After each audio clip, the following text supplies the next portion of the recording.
right, so talking nutrition, I got 7 levels for you, beginner all the way to master level. I'm gonna give you guys 7 levels. And the point is not to get to level 7, like we don't need to be at and live at level 7. The point is recognize where you're at now. And if we wanna step things up a notch and challenge ourselves, get things progressing a little bit more, take yourself to the next level. It's not about jumping multiple levels. It's about seeing where you're at now and taking the next challenge. See if you're able to maintain, be consistent there. And then ask yourself the same thing. Do I want to level things up? Do I want to see a little bit more progress? And that's where we can visit the next level. All right, so getting into the levels. Level 1, we've got eating enough. And this is a very common fault for the majority of people, especially with general population. We can't do anything until we are sufficiently supplying our body enough food to deal with daily energy requirements, all right? So if your body needs to be operating around 2,700 and you're sitting at about 1,200, or you're just really wildly inconsistent with the intakes, just doing like this kind of thing, then we need to get things kind of consistent, get a bit of a flow, get in the ballpark of where we need to be for energy demands, and then we can start playing different things. So at level 2, once we've got a consistent intake, we're in the ballpark of our energy demands, now's the time to start looking at protein target. Now the easiest way to calculate this is we take your body weight and then we just multiply it by 2. So if I'm at 75, I'll multiply this by 2, then my protein target comes out at 150 daily. Now, this obviously, as we all know, is gonna help with the recovery side of things, but more importantly, it helps with the health perspective as well. This is overlooked aspect and a relatively untalked about aspect of protein as well, but it goes far beyond just the recovery side of things as well. All right, now the one thing to note with the protein is that it's just one of those micronutrients where we can't play macronutrients, I should say, where we can't play catch up. So it's, if my target's 150 and I've had 25, I missed a meal, and I just go, all right, I'm gonna have 100 in this last meal. That's just not really gonna work out. It's just one of those things that at around, let's say around that 25 to 40 gram mark, anything beyond that's just very little return, all right? So the best way to do this is to take that intake that you have and then divide it over 3 to 5 meals. Now, if you're under 100 kilos, then 4 meals, 3 to 4 meals is gonna be fine. If you're a large human, so like people get caught up looking at professional bodybuilders and they're like, hey, do I need to eat 6 to 7 times a day? No, majority of us do not need to do that. If you're a huge person, and if you've looked at how much food these guys need to consume, like it's crazy. Like they need to go into crazy things like eating 6 to 8 times a day. So for normal people, we don't need to worry about that. We can just live at, like I said, 3 to 5 is pretty good for most people. So just go on a preference there. At level 3, once we've got our consistent intake, we're eating enough food, we've added our protein intake, and we're hitting that on a daily basis, we're very consistent. Now let's start looking at hitting a daily fat intake. And the simplest way to do this is just hit 1 gram per kilo of body weight.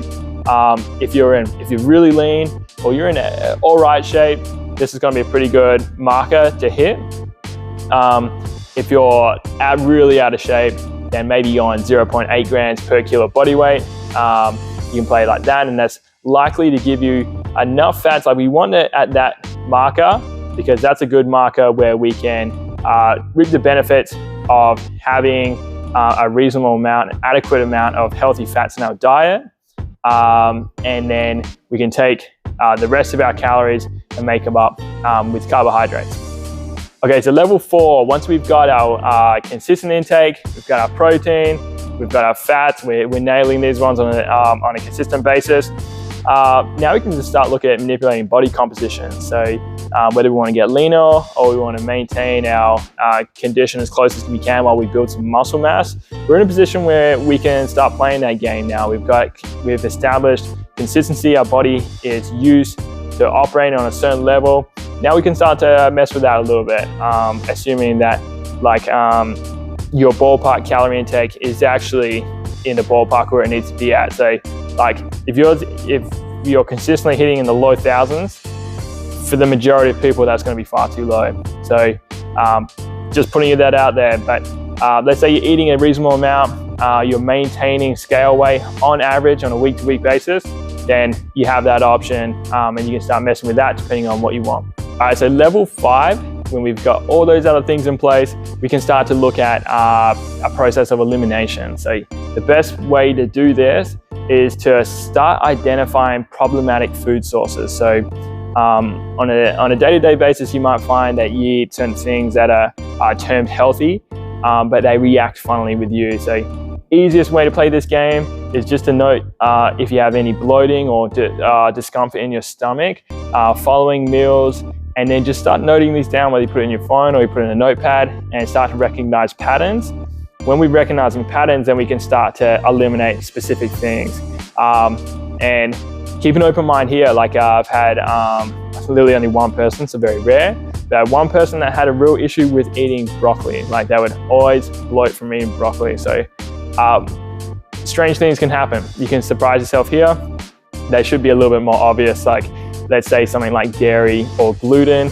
Perhaps you have some sort of trouble with digesting these, or maybe they're just, when you have a meal like this, it just doesn't sit as well as a meal that is gluten and dairy free.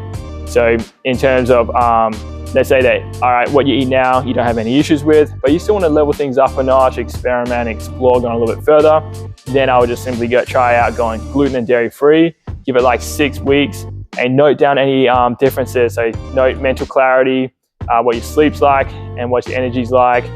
Track these ones, see if there's any improvement, see if you're able to, as well, more importantly, maintain that. And then you can look at, upgrading things from there. All right, it's coming into level 6. This is where I would start looking at supplements. So with supplements, with all these other levels in place and consistent, you should be able to make like really decent progress unless there's some sort of health blocks in the way. But for 99% of people, this is going to work really well. In terms of supplements, what I would explore first would be, let's say outside of protein. So let's say just out of convenience, you use a protein powder to hit your daily protein target. That's fine. That's obviously still a supplement. But in this section, I'm exploring more in depth. And what I would look at first, if we're willing to invest more money into this side of things, is look at supplements for brain or for sleep. I would start with sleep, as we all know that improving your sleep quality can raise a lot of other metrics, making things better in terms of how we're feeling, and speeding up in our results as well, whether performance or just at our job in terms of the mental side of things as well. And then the other area would be the brain side of things, so looking into nootropics, things like L-tyrosine or alpha-GBC. These are some well-known ones for spiking dopamine or acetylcholine. And these are things that can potentially increase our motivation, increase our drive, increase our focus and our ability to pay attention to things. So this can be a really nice addition, especially when you've established really good nutrition habits in the levels prior, and then you can stack these things on top of that. All right, so level 7, the final level.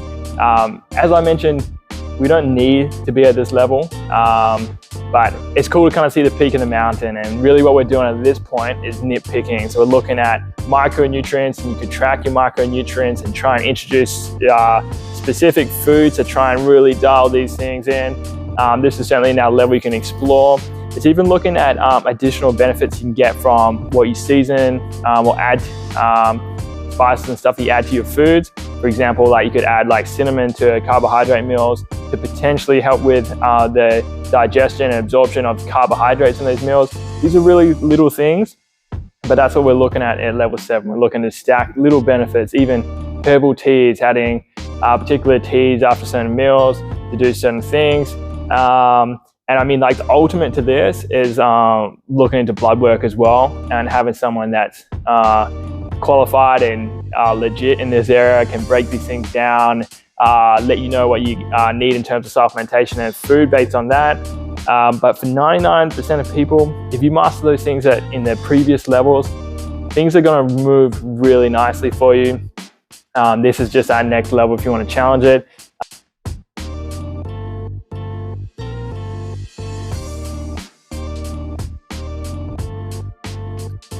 All right, so the 7 levels: eating enough first, getting enough protein in second, tracking our fat intake third, manipulating body composition fourth, strategically eliminating problematic foods fifth, looking at subs in number 6, and then 7, all the little things, micros, all the 1%ers, anything that we can put in there. So that's our 7 levels.